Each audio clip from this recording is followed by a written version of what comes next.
Now let's begin with the fifth chapter of Economic Survey Volume 2 for the financial year 2019 and 2020.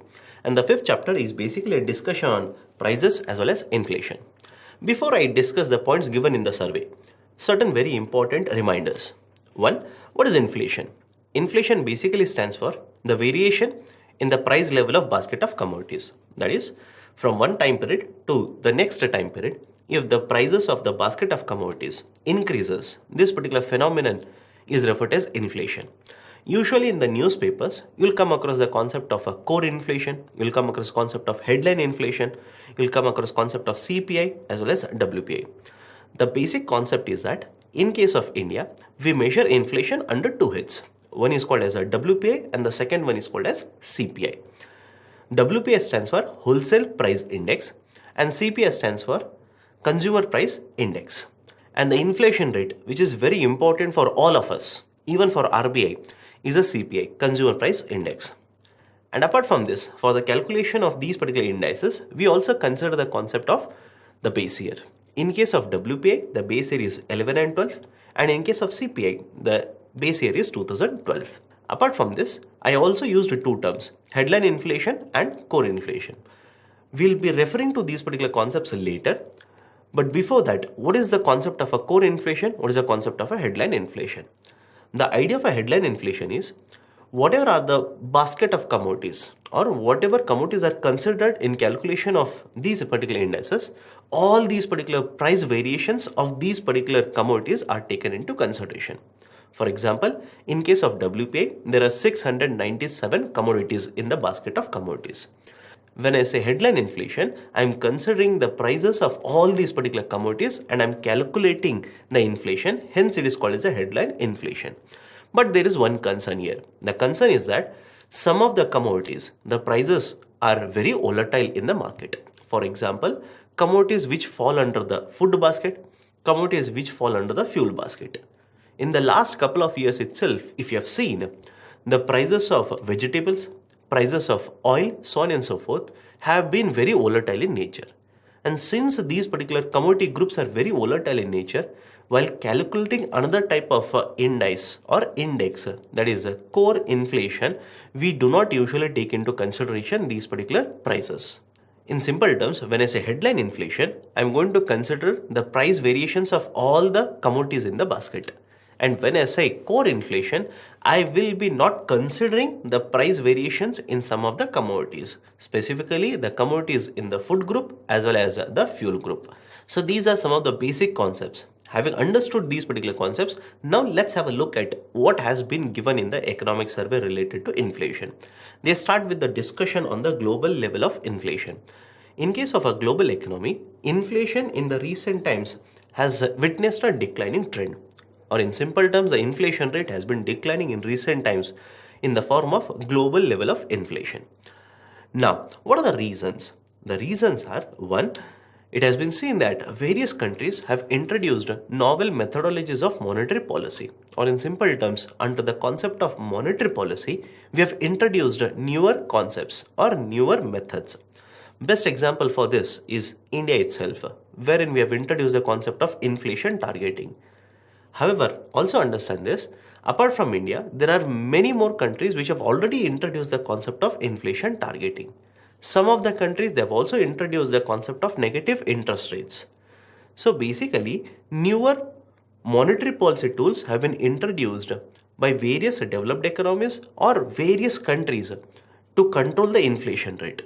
As a result of these particular tools or the set of tools which have been used by the central bankers, inflation rate has experienced a declining trend. And this particular decline has been observed in almost all the countries around the world. And the emerging economies have seen a sharper decline in the same time period. This is what has been provided in terms of inflation at the global market. Now, what has been the experience at the Indian level? In case of India, first and foremost, from 2016 we have introduced a concept called as MPFA, Monetary Policy Framework Agreement. It is also referred to as inflation targeting concept. Although I have mentioned this particular concept in the previous slide, what is the meaning of the term inflation targeting and what are the provisions of Monetary Policy Framework Agreement? Please understand, earlier, the role of the central bank was either to control inflation or to promote growth. That is basically RBI had to achieve both of these particular objectives. But there is a slight problem with respect to this. The problem is that whenever RBI tries to promote growth, it has to increase the money supply in the market. And when the money supply increases in the market, there is a scope of a higher inflation rate in the market. And on the other side, if RBI wants to control inflation, then the money supply in the market, or in simple terms, liquidity in the market has to be reduced. But if the liquidity is reduced, the rate of interest or the cost of capital in the market will increase. And when cost of capital or rate of interest increases, loans will get costlier. The credit offtake for industries will be lesser. And the potential level of GDP growth rate cannot be achieved because the rate of interest are higher.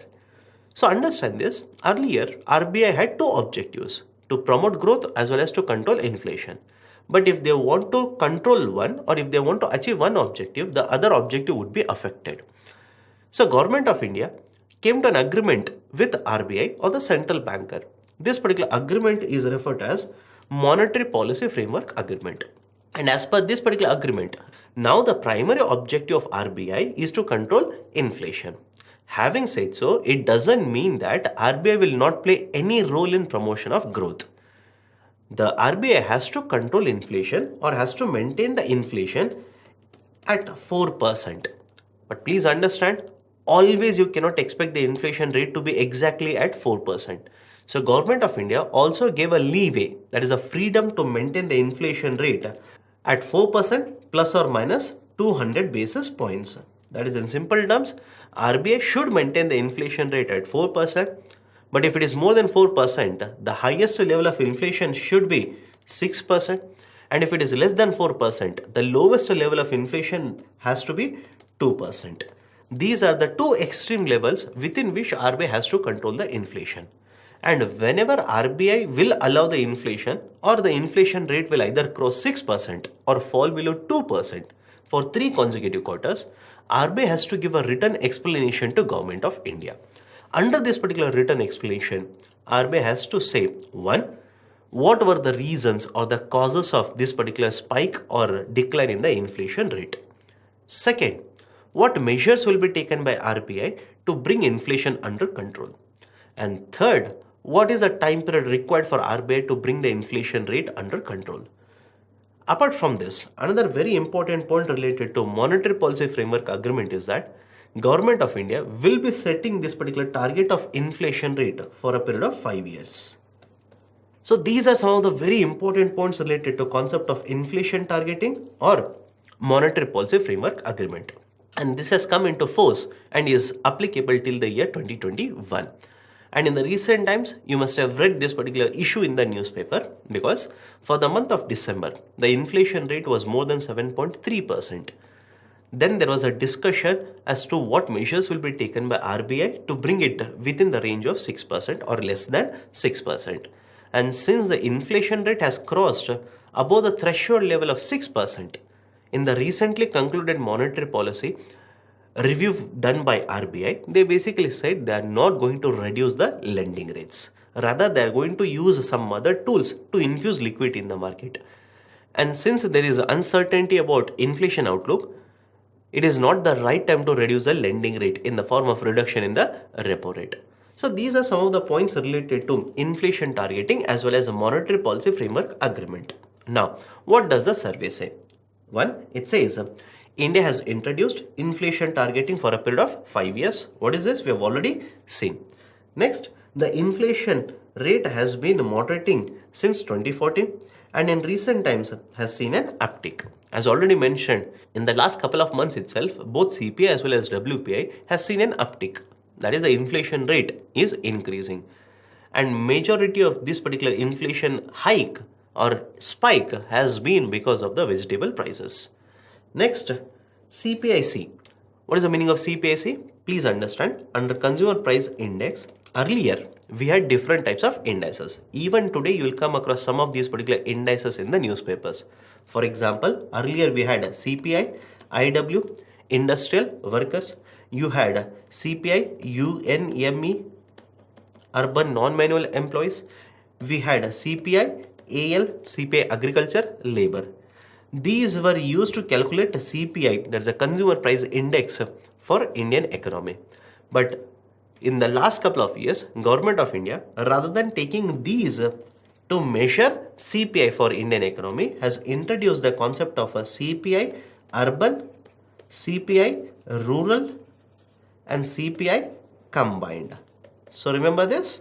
Earlier, we used to use CPI IW, CPI UNME, and CPI AL. Even today, we are calculating them.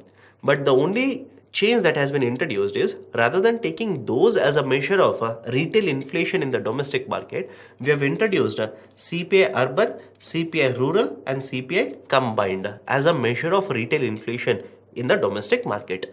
And whenever you come across the term CPI in the newspapers, rest assured, it basically refers to the concept of a CPI combined.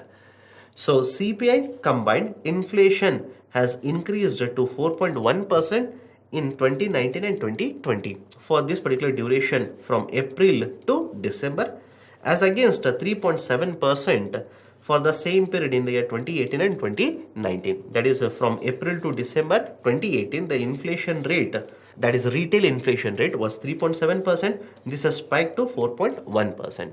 As already mentioned, the majority of this particular inflation rate has been caused because of the variation or the increase in the vegetable prices or food commodity prices in the retail market. These are some of the points which have been given with respect to the inflation rate in case of India. Next, let's go deeper into the concept of a CPI as well as a WPI. As already mentioned, CPI stands for Consumer Price Index.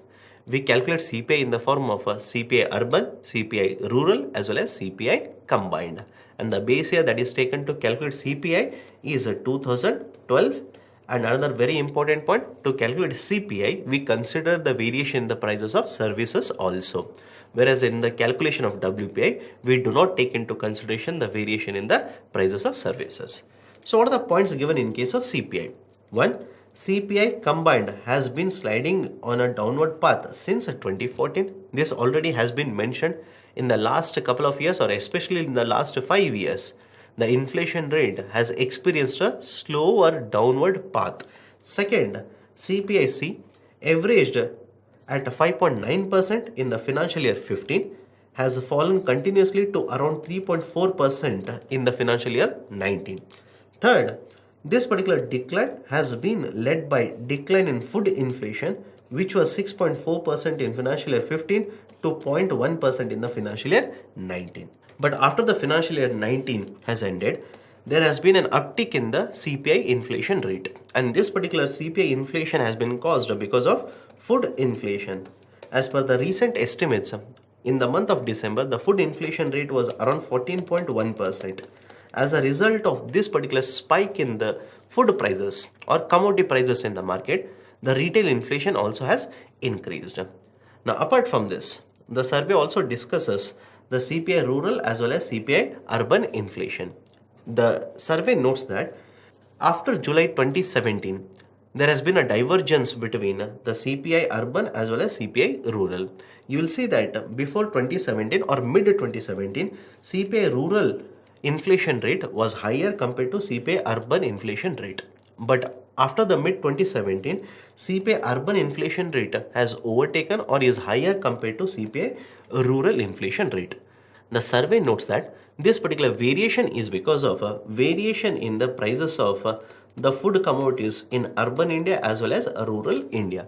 Since the variation has been found, or since the price variation is different in case of urban India compared to rural India for the same commodity, you will see CPI urban inflation rate is different, CPI rural inflation rate is different. Having said so, it doesn't mean that the price variations have been found only in the food group within the basket of commodities. Even in many of the other commodities baskets, also it has been found that the prices of the same commodity in urban India is different compared to rural India. As a result of this, you will see there is a difference or a gap that exists between the CPI urban as well as CPI rural. Apart from this, if you also see the next graph, you will see that the CPI urban inflation rate for food commodities and CPI rural inflation rate for same food commodities is different. That is, the price variations are different for the food commodities within the basket in case of urban India compared to rural India. This in turn has contributed to overall headline inflation in case of CPI rural as well as CPI urban. Apart from this, there are also certain points given with respect to WPI inflation, that is wholesale price index inflation. You can see that the WPI inflation was in negative terms in the mid 2015. It has been spiking or has been increasing, and in the beginning of the financial year 17, it entered into a positive territory, and since then has remained in the positive territory.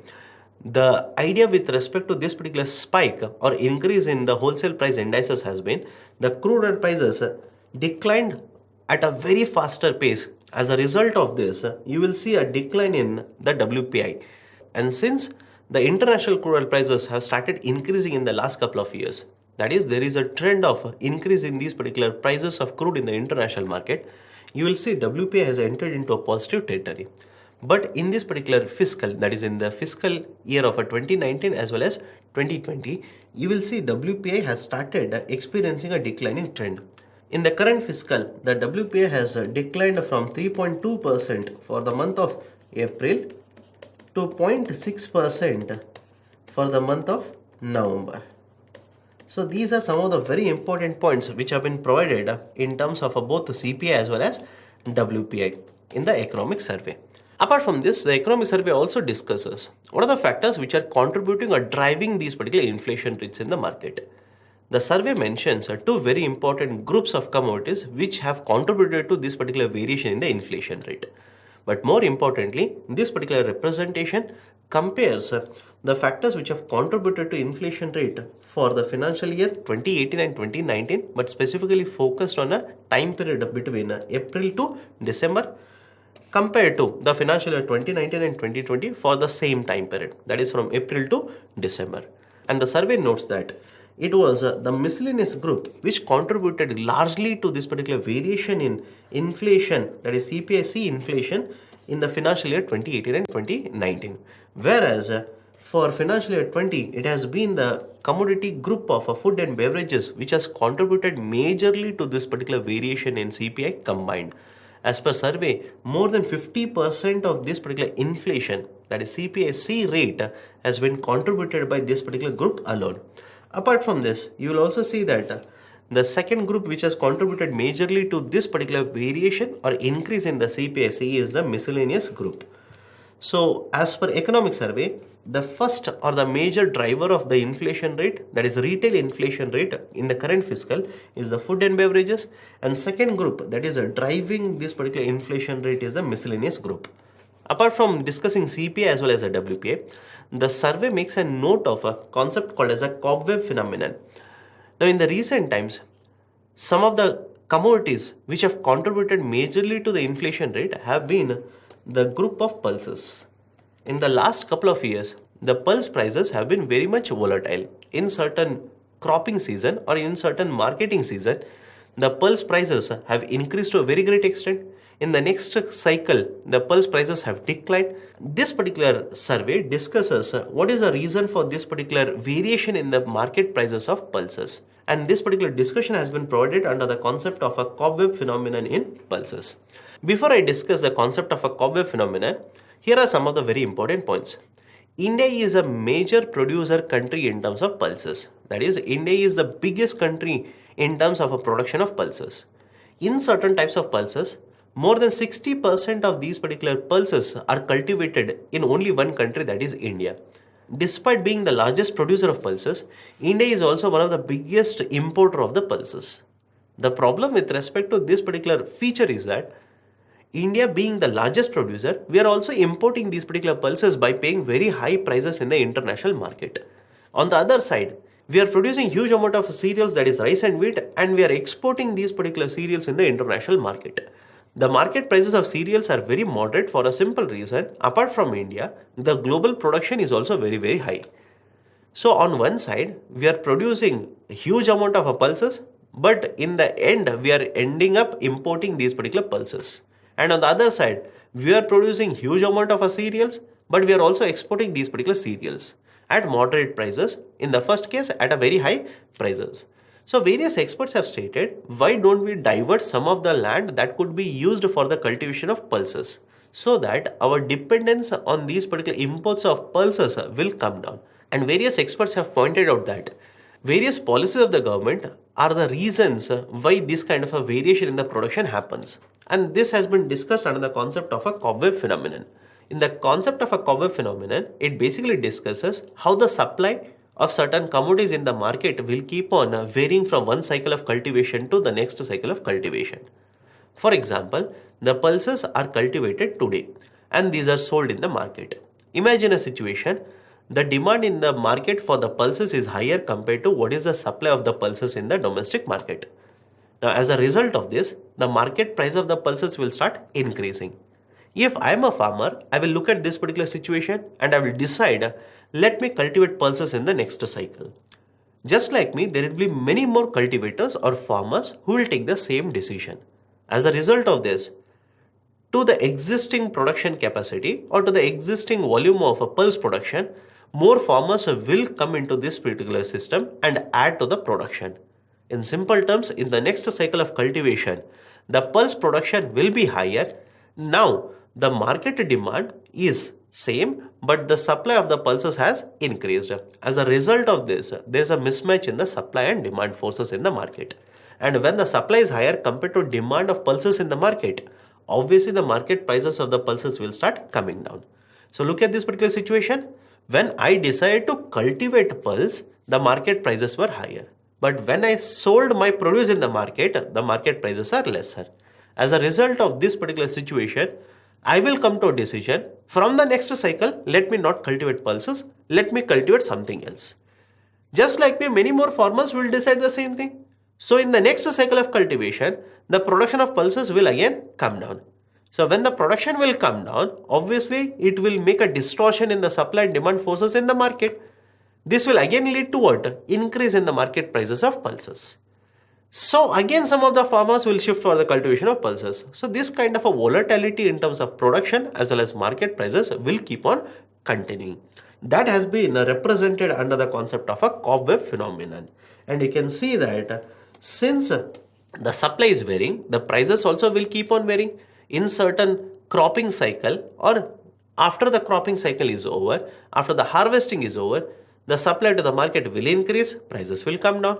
In the next cycle, prices will be higher because the supply has come down. This particular situation of a higher supply, lower supply compared to demand is going to continue. This has been discussed under the concept of a cobweb phenomenon in pulses.